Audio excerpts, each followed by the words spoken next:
So, how does a humble Catholic priest in 19th century Italy manage to design an organizational framework that, basically operates with the efficiency and global reach of a Fortune 500 company today? Yeah, it's a massive question.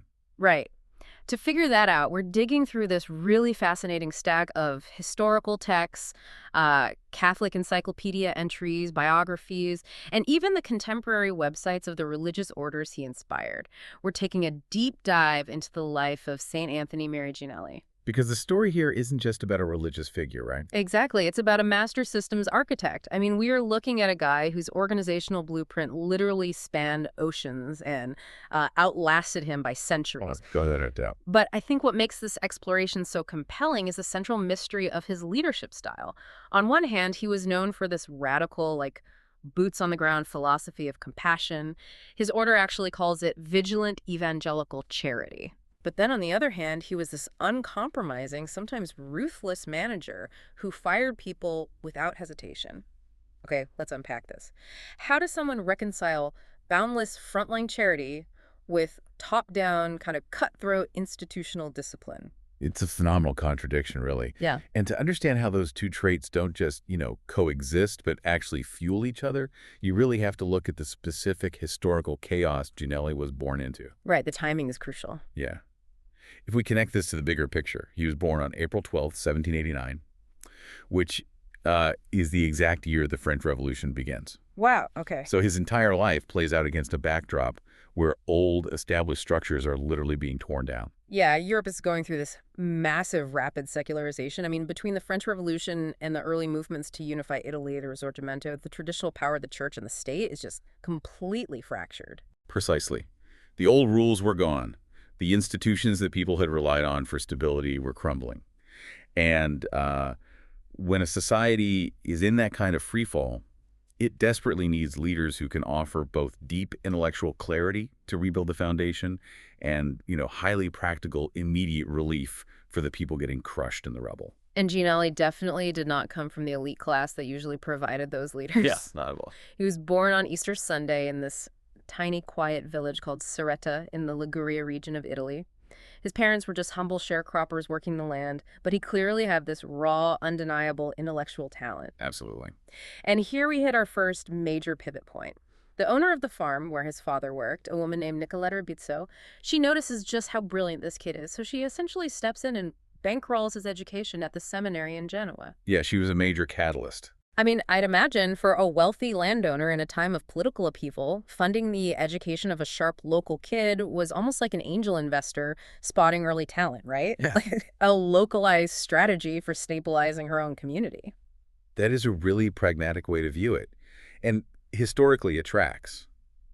When systems are failing, investing in high-potential individuals is like one of the most effective levers you can pull. Yeah. Nicoletta provided the capital, and Gianelli capitalized on it entirely. He immersed himself in rhetoric and moral theology, and he also dove deep into dogmatic theology. Wait, let's pause there for a second. For those of us who aren't theologians, what exactly is the difference between moral and dogmatic theology, and why does it matter for how he ran his organizations later? Great question. Think of dogmatic theology as the structural blueprint of the faith, like the non-negotiable fundamental rules of what the church believes to be true. Moral theology, on the other hand, is how human beings practically apply those truths to their everyday choices and behaviors. So Gianelli wasn't just studying abstract ideas, he was studying the core operating system of his institution and learning how to install it in real flawed human beings. Oh, I see. He was learning the code. Exactly. And apparently he mastered it much faster than anyone anticipated. Because the records show he was such a prodigy that he was allowed to preach to massive crowds while he was still only a subdeacon. Right. Now, a subdeacon, that's essentially an administrative trainee role, right? Someone who is definitely not supposed to be commanding the pulpit. Oh, absolutely. Yeah. It was highly unusual. And it didn't stop there. He was ordained as a full priest in 1812 at the age of 23. But to do that, he required a special dispensation from the church because he was below the canonical age. Which is what, exactly? It's the mandatory baseline age limit required to ensure a priest has sufficient maturity and life experience. Okay, but I would assume the church's hierarchy is notoriously rigid about those kinds of rules. Was it normal for the church to give a special dispensation to someone so young? Or does this prove he was an absolute prodigy? Like, were they just that desperate for competent middle management? Honestly, it was a combination of both. Remember that chaotic backdrop of revolution we talked about? The church was losing its cultural grip. They desperately needed authentic, highly articulate voices who could defend the faith intellectually but also connect with everyday people. And Gianelli fit the bill. He's a perfect asset. Mm. But what made him so effective wasn't just his intellect, it was his grounding. Despite being this fast-tracked academic prodigy, he really distrusted purely intellectual posturing. Really? Yeah, there's a line from his sermons that captures this perfectly. He said, "Holiness consists in doing the will of God. The Lord looks at the heart, not at the words." Wow. That is incredibly striking coming from a guy whose entire early career was built on being a brilliant public speaker. Yeah, exactly. It shows he valued functional, everyday reliability over high-minded theory. But having a brilliant mind in a classroom doesn't automatically make you a competent manager in the real world. So how did he transition from theory to practice? Well, that ultimate test arrived in 1826. Mm. The Archbishop of Genoa appointed Gianelli as the archpriest of the coastal city of Chiavari. Okay. And the Archbishop actually sent a letter ahead of him declaring, "I send you the most beautiful flower of my garden." Oh, wow. No pressure there. Right. But Gianelli immediately applied his theological blueprint to the real world. We know he was heavily influenced by St. Thomas Aquinas and St. Alphonsus Liguori. Okay, let's decode that for a second. Aquinas is famous for extreme, rigorous, logical structure. He categorized everything. Yes. Liguori, on the other hand, is known for highly practical, boots-on-the-ground moral decisions, like how to help everyday people navigate messy situations. Precisely. So Gianelli is effectively combining a highly organized structural framework with a hyper-practical focus on the end user. You nailed it.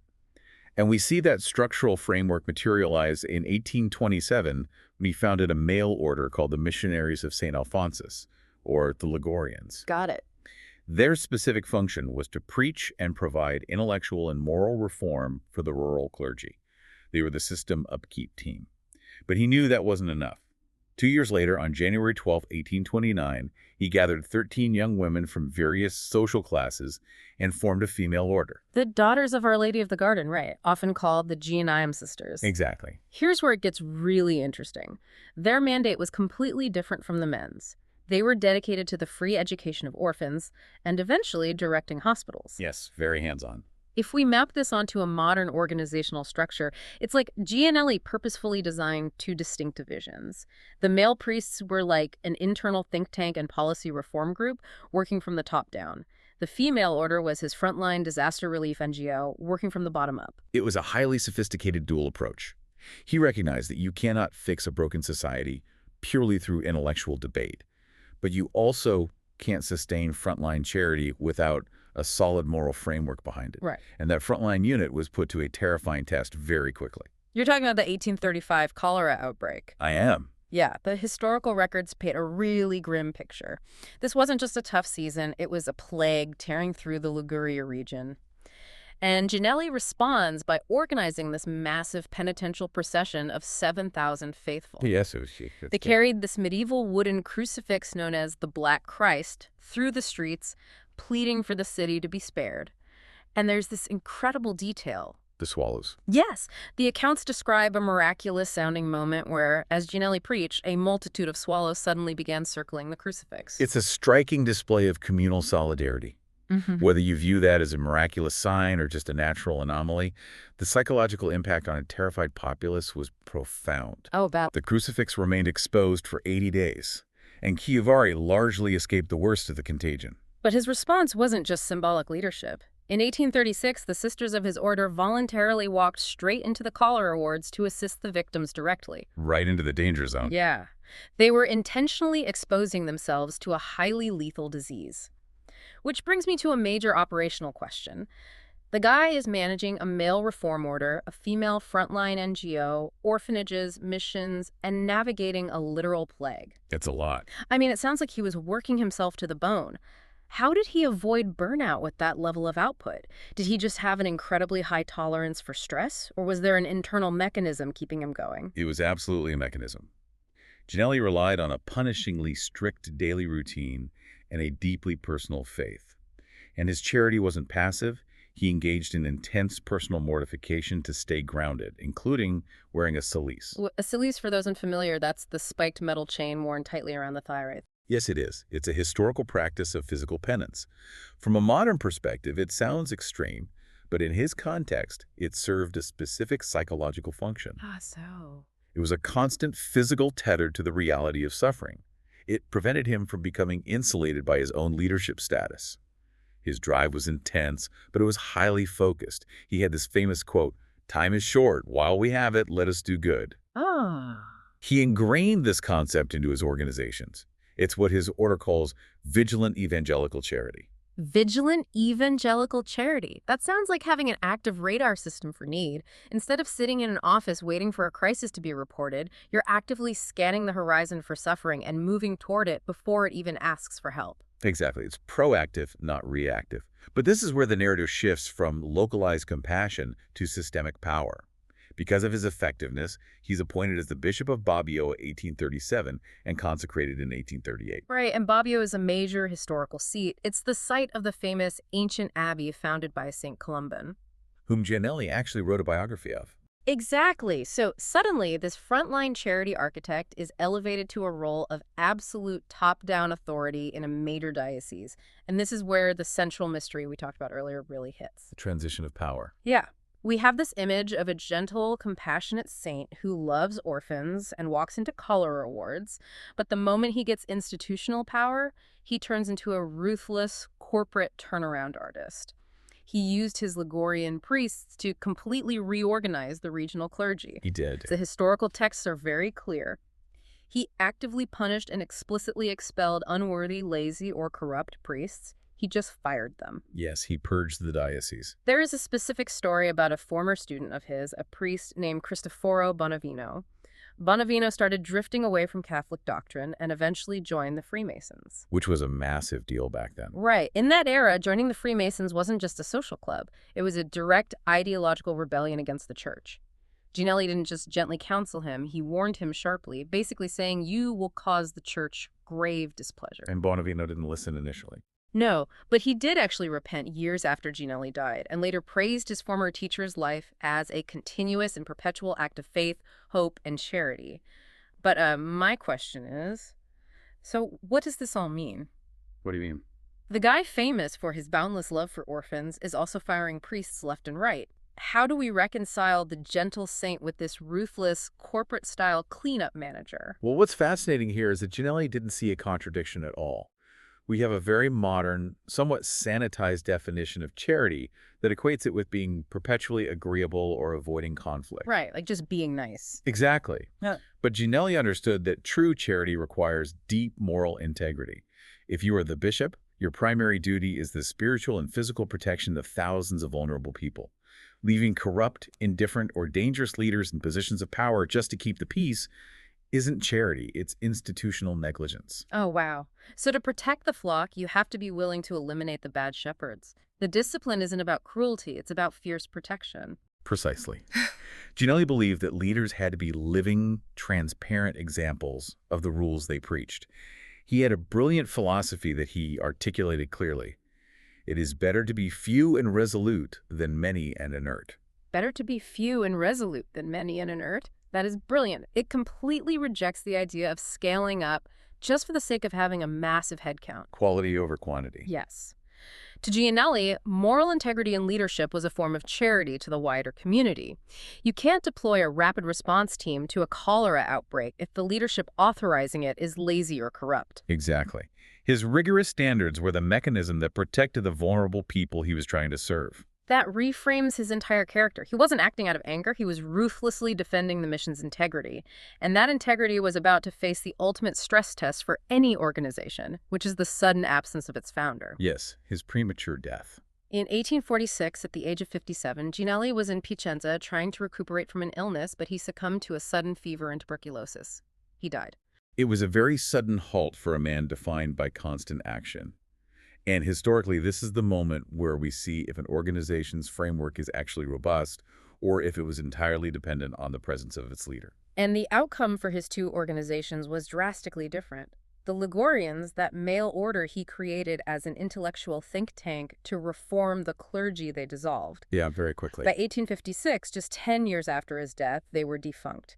But the Daughters of Our Lady of the Garden, his female frontline rapid response team, they experienced a staggering global explosion. The divergence is incredible. In 1856, the exact same year the mail order faded, the Gianelli sisters expanded to Uruguay. Wow. By 1859, they were in Argentina. Yeah. And over the next century, they just kept scaling, moving into the United States, Spain, India, Palestine, the Democratic Republic of Congo. It's like planting an acorn in the quiet soil of Soretta that grew into an oak tree spanning multiple continents. It brings you right back to his humble beginnings. But why? Why did the top-down reform group fail while the bottom-up service group went global? Well, true leadership is building something that doesn't rely on the founder's presence to survive. Gianelli didn't just hand the sisters a rigid checklist of tasks. By establishing that charism of vigilant evangelical charity, he gave them a flexible mission. It allowed them to adapt to new eras and continents. They were programmed to look for the greatest need, assess it, and serve it. And we know that system is still yielding incredible results today. Looking at the contemporary sources, there is a great detail from the Istituto Gianelli in Rome. A fifth-grade student there, named Giulia Lulli, recently won first place in a major Europe-wide English-language competition. That's a great example. It's a highly specific modern data point, but it proves that the infrastructure of excellence he designed nearly 200 years ago is still actively functioning. It proves that the flexible operating system works, and the wider world has recognized the durability of that design. Yeah. He was beatified in 1925 and canonized as a saint in 1951. You can even find his relics in the reliquary chapel at the Basilica at Notre Dame today. And 2026 actually marks the 75th anniversary of his canonization. Which brings us to the core insights you can pull from this deep dive. Whether you're leading a team, managing a project, or just trying to navigate your own life, there's immense ROI in investing in someone's education, like Nicoletta Rubizzo did for that young farm boy. Absolutely. There's also the power of combining intellectual rigor with frontline action, and the courage it takes to maintain high standards, remembering that it's better to be few and resolute. Because, as the sources say, greatness and holiness are built day by day in the small, the simple, the quiet. As we wrap up, I want to leave you with a final lingering question to explore on your own. Consider the two distinct orders Gianelli founded. Okay. Why did his male order, created to study morals and reform, the clergy dissolved just 10 years after his death, while his female order, dedicated to frontline, active charity in hospitals and schools, survived, crossed oceans, and still thrives nearly 2 centuries later? Yeah. What does that tell you about the institutions in your own life? Is an organization's survival tied to studying the world, or to getting its hands dirty trying to fix it? That is a phenomenal distinction to consider. The difference between trying to command the system from above versus serving the system from the ground up. Thank you for joining us on this deep dive. Keep asking hard questions, keep looking for the underlying mechanisms in the stories you hear, and stay curious. We'll catch you next time.